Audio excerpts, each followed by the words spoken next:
Chapter 9 of Wilson Rawls' book, Summer of the Monkeys. I was so anxious to try out this friend-making idea, I trotted all the way home. Instead of going into the house, I went straight to the cellar and filled my pockets with apples. As I was shutting the cellar door, Daisy showed up. Looking very concerned, she said, "J. Barry, if you don't stop feeding our apples to those monkeys, we're not going to have any apples left. I was looking at the barrel this morning, and it sure is going down."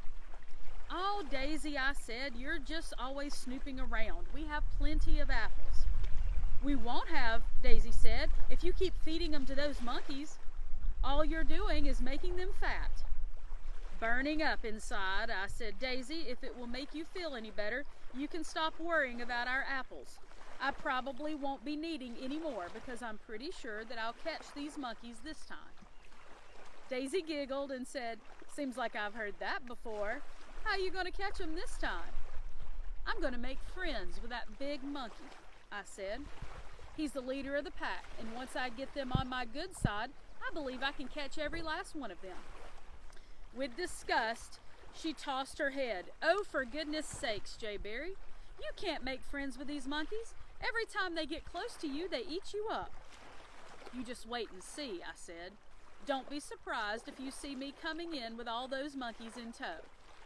Daisy giggled again and said, "J. Barry, if I see anything like that, I won't be surprised. I'll probably faint." "You had just better well start fainting then," I said, "because you're going to see it all right." I wanted to get away from Daisy as soon as I could, but I lost a good 30 minutes having another go-round with Rowdy.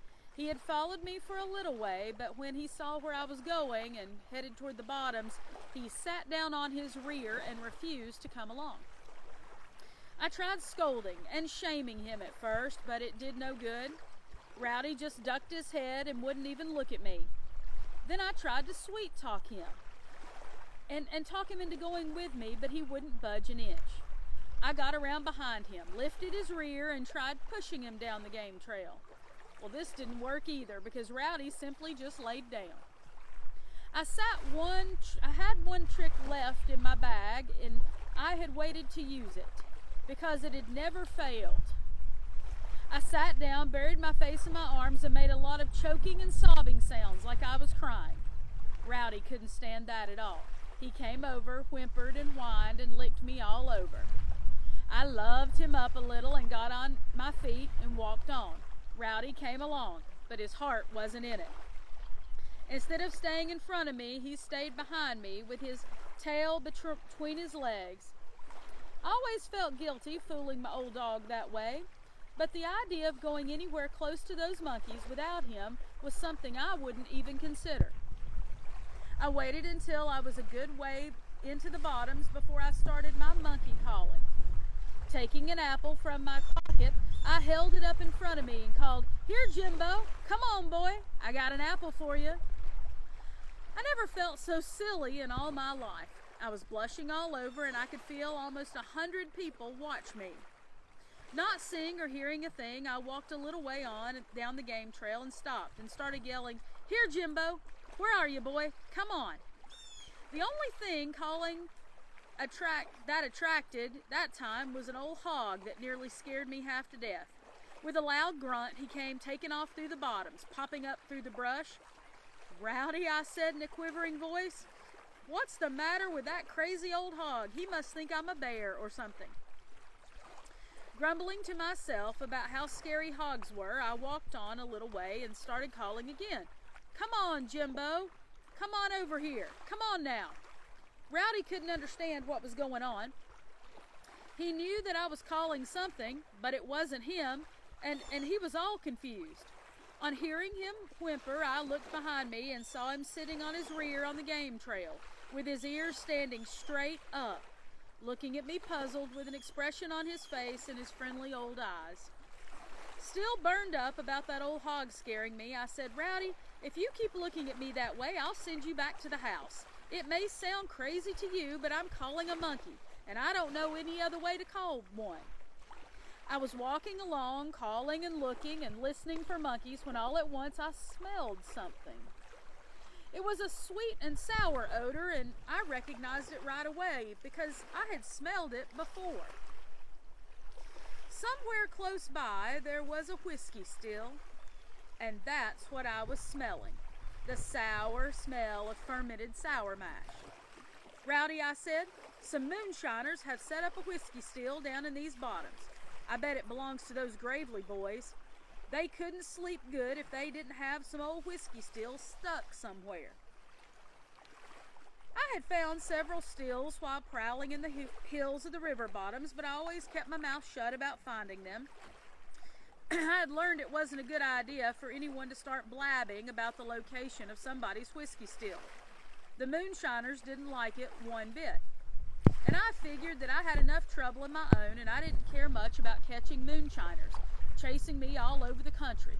So I stayed tight-lipped. I was standing there, sniffing the air to locate the direction of the whiskey still so I could stay away from it, when I heard that Jimbo monkey let out a loud squall. And then I heard the little monkeys screeching and chattering and making all kinds of racket. "Listen to that, Rowdy," I said. "That's the most noise I've ever heard those monkeys make. They must be having a really good time. I wonder what they're doing now." Leaving the game trail, I started picking my way through the underbrush in the direction of all the commotion. As I walked along, I noticed the odor of whiskey mash was getting stronger and stronger. I found the monkeys and the still all at the same time. I was so shocked by what I saw, I dropped the apple that I was holding in my hand. I just stood there with my mouth wide open, looking things over and trying to figure out what was going on. Jimbo was standing up close to the mash barrel with a tin can in one paw and holding on to the rim of the barrel with the other paw. He was looking straight at us, but he didn't seem to either be mad or scared. Taking my eyes off Jimbo, I looked at the little monkeys. They were milling around the whiskey still, screeching and chattering and chasing each other, and they seemed to be playing and having a lot of fun.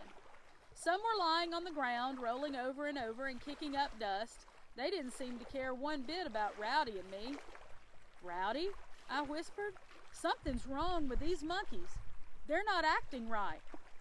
Just then, one little monkey, no bigger than a small cat, climbed up on the rim of the mash barrel. He stood there for a second, squealing his head off. Then he leaned over and kaplunk, fell in the barrel. This scared me, because I could see that $2 bill drowning itself in a whiskey mash barrel. I was just about to dash over and lend the little fellow a helping hand when Jimbo let out a squall, darted over to the barrel, reached down with a long arm and caught the monkey by the scruff of the neck, lifted him out and set him on the ground. The little monkey was a mess. He was sopping wet and covered with foam from the fermented mash. Immediately, about a dozen other monkeys darted over and started licking him all over. The little fella just squatted there on the ground, all humped up with his eyes closed, and he let the other monkeys just lick away. I was laughing and watching what was going on when I realized why the monkeys were acting so strange. "Holy smokes, Rowdy," I said. "No wonder these monkeys are acting funny.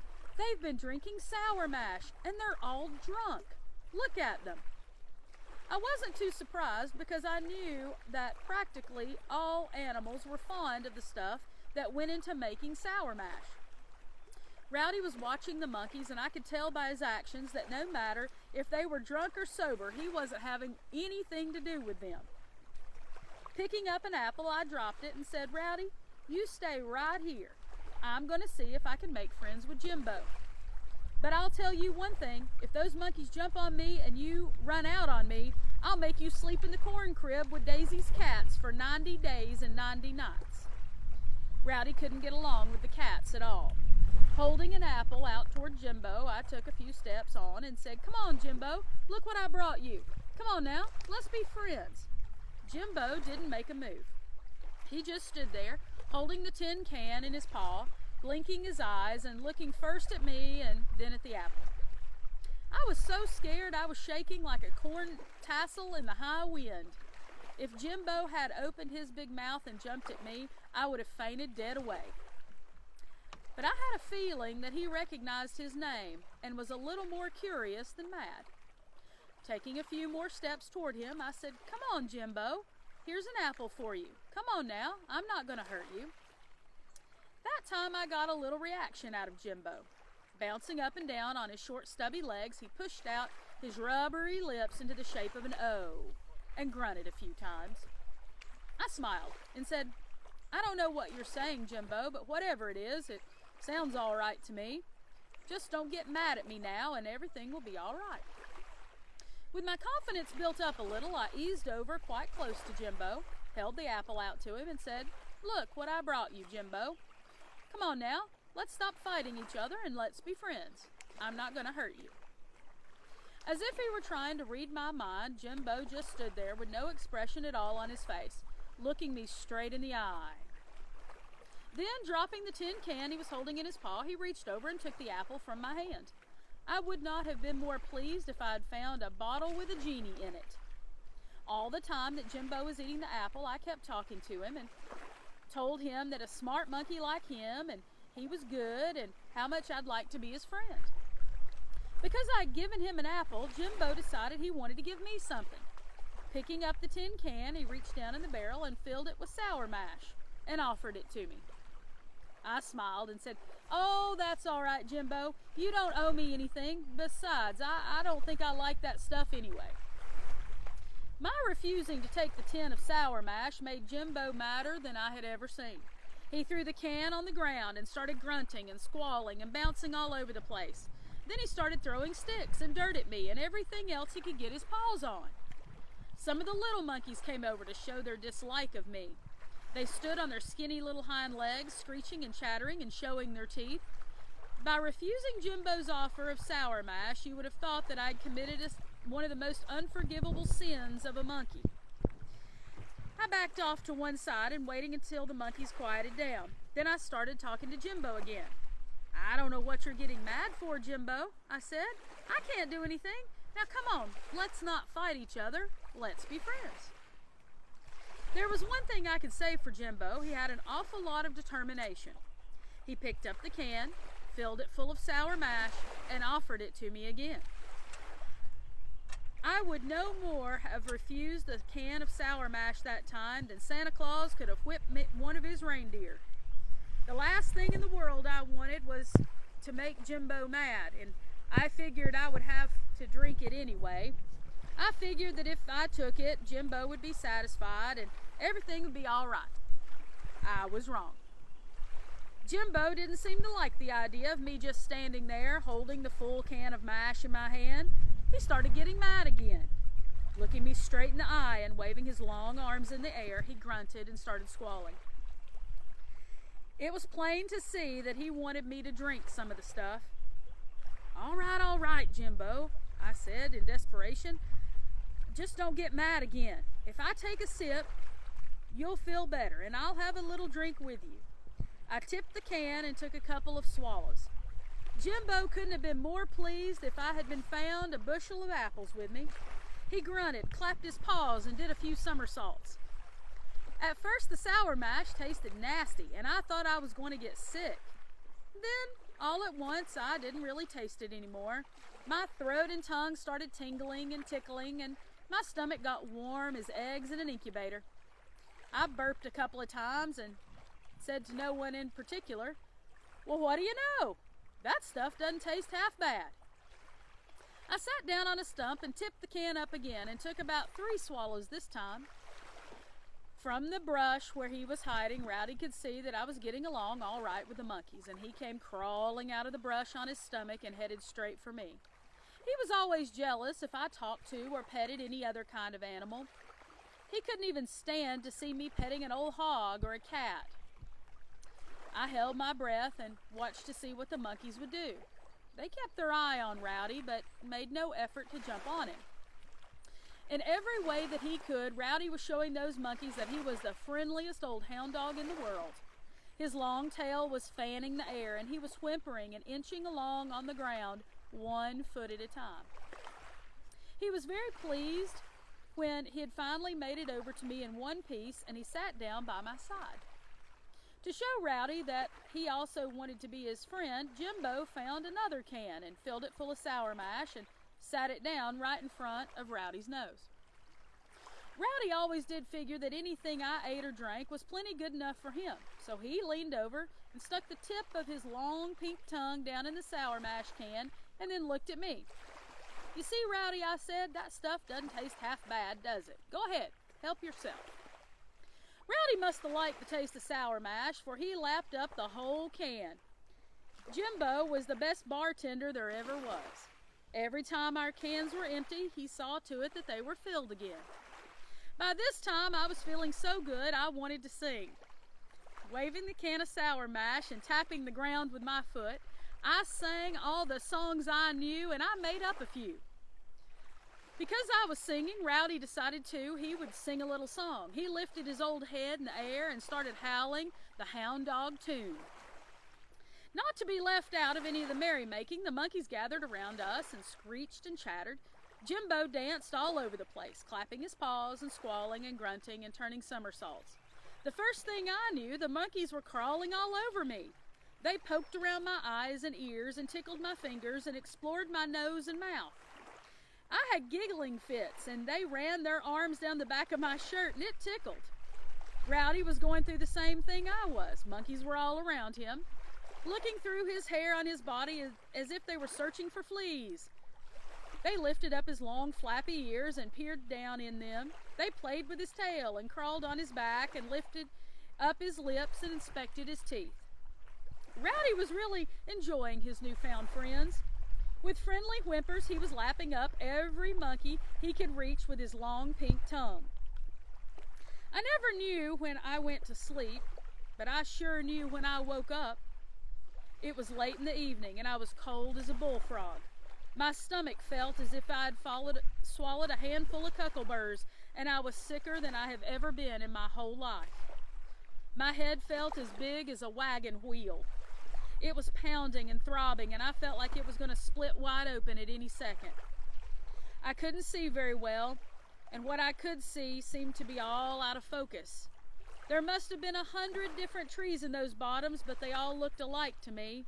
Every one of them was leaning over, sideways.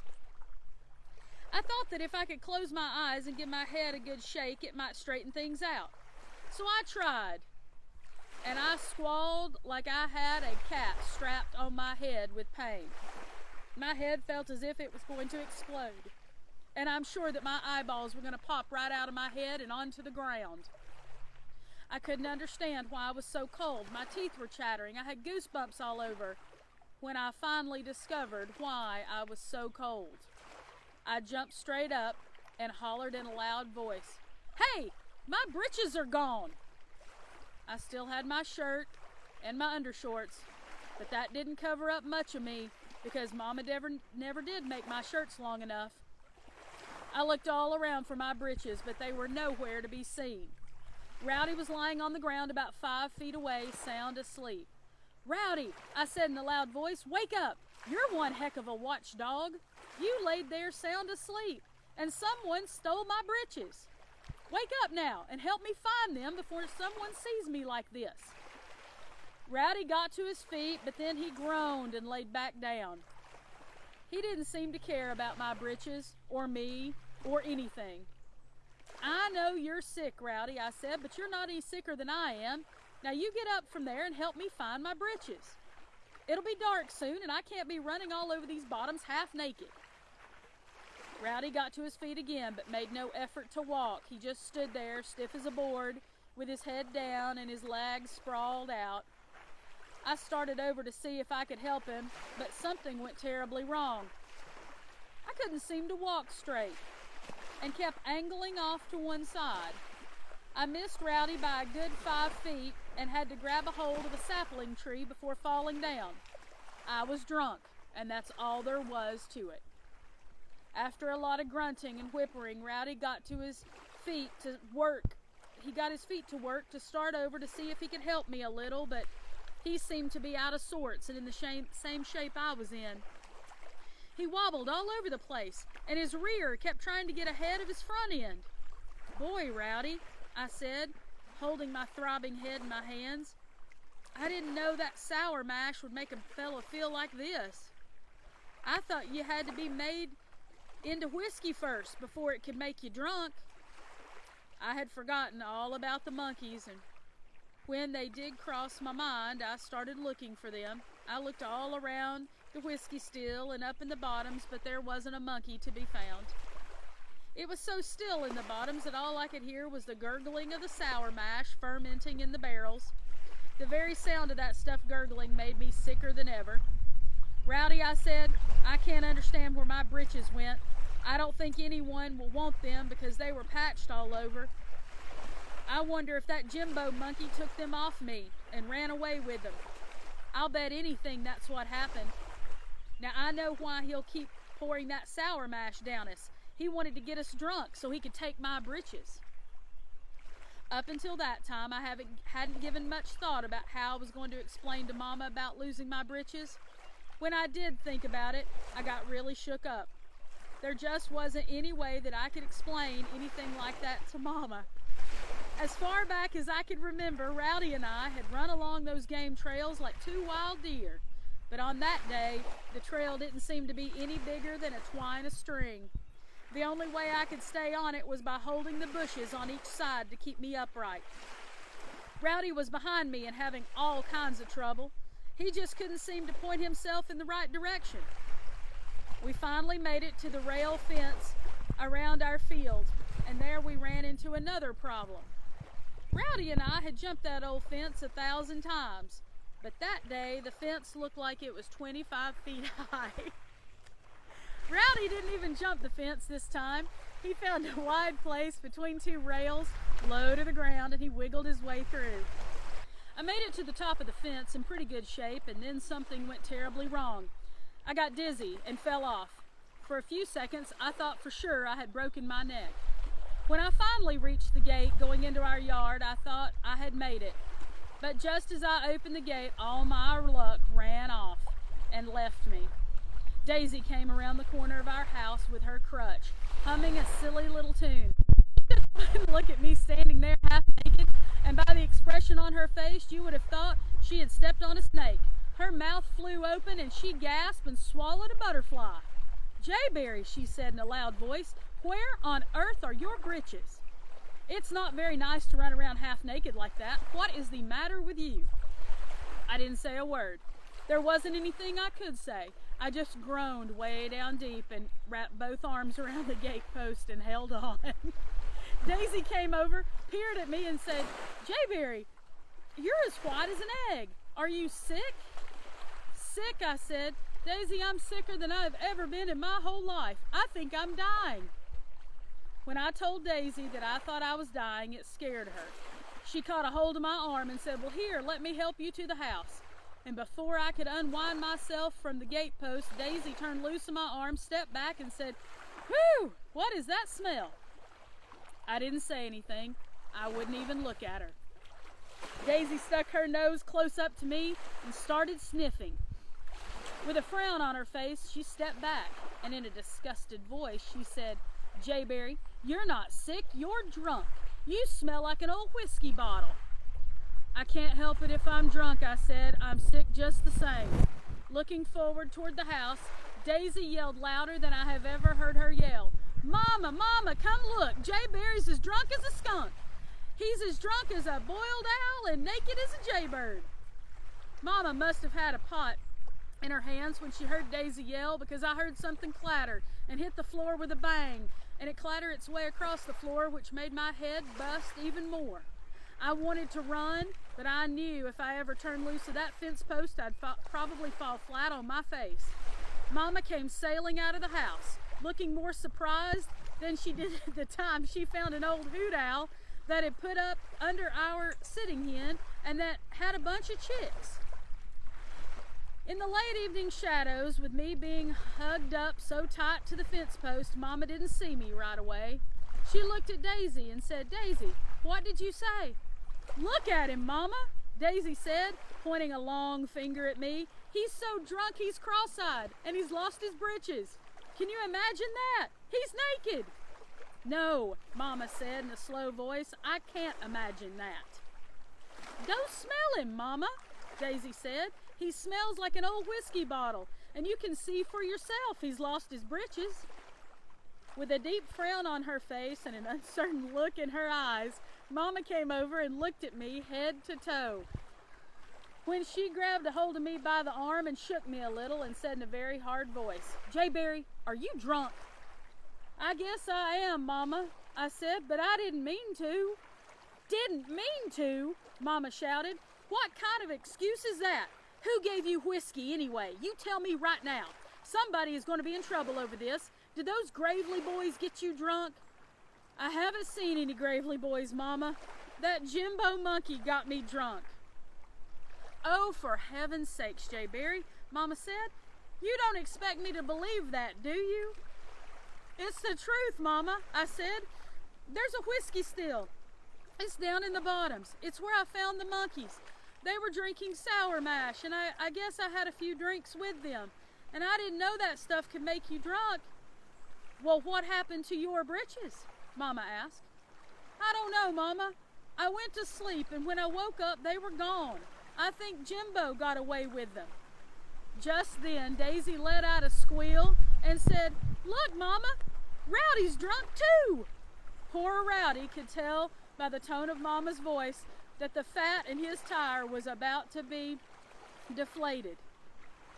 He was trying very hard to disappear altogether, and he was trying his best to get up under the porch without walking in a straight line. Mama looked at Rowdy, and then looking up to the heavens, she closed her eyes and said, "Dear Lord, what have I done to deserve this?"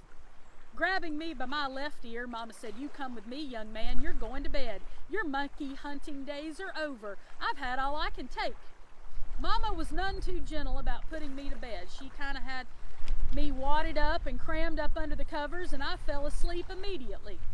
I woke up sometime during the night, and I heard Mama talking to Papa, and she sounded as if she was real upset. I heard her say, "As far as I know, he's never lied to me, but I just can't believe that a bunch of monkeys could get a boy drunk. I still think that somebody got him drunk." Papa laughed and said, "No, I don't think so. I know there's a still down in the bottoms because while I'm working the fields and if the wind is right, I can smell the sour mash."